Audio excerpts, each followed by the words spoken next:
call it the 5 stages of dealing with a mass retailer. The first stage is denial. You bury your head in the sand.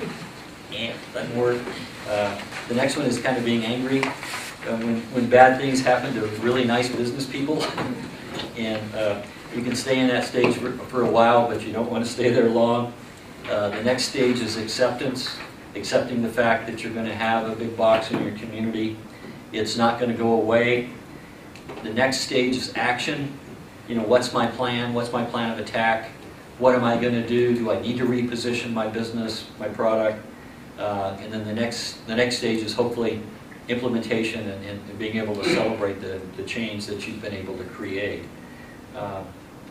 We encourage people to have a really positive attitude about it. I think there are going to be more benefits than negatives probably for Pagosa, because I think you've got so much leakage going on to Durango and elsewhere now that it could be a real positive for you.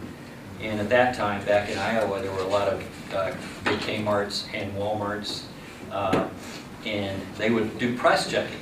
They'd look at what people were buying the most of, and kind of do price checking on it. And then they'd go into some of the independent retailers in the community and do the same thing. And the findings were kind of interesting. You guys have heard of price sensitivity probably, and how things that people buy frequently are very price sensitive. People remember what the cost is, and they shop around on many of those items. Well, it turns out for the 70,000 SKUs that are in the typical big box store for product selling units, only about 1,000 of those items are priced sensitively. And it's that stuff that you're buying every day. In the superstores, it's the milk, and it's those kinds of things that you really do remember the price on.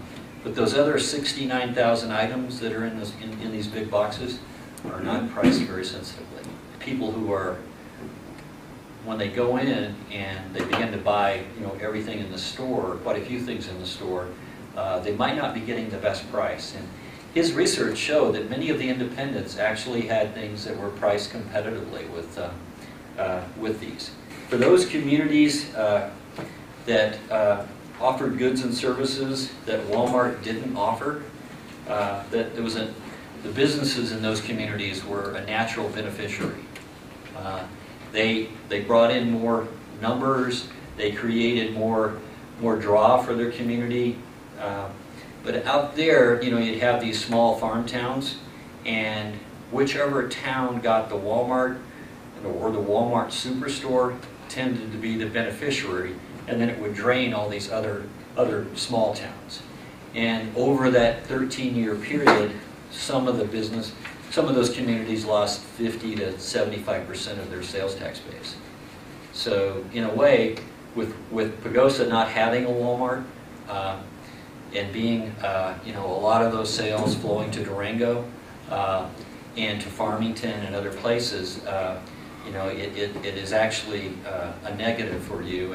And the research that they've done really shows that the non-Walmart towns that had a Walmart within commuting distance really were hammered over that 10 to 15-year period by not having the Walmart in their community.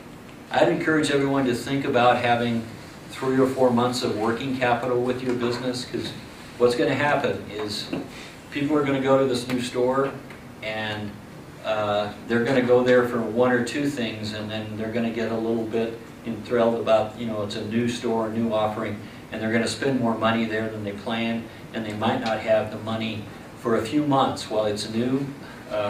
It's just surviving this new store storm that will occur, because it'll be a big player.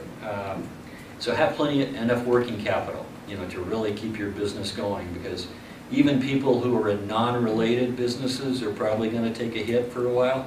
Hopefully the summer tourism season will dilute that some, but I would really plan on having several months of working capital.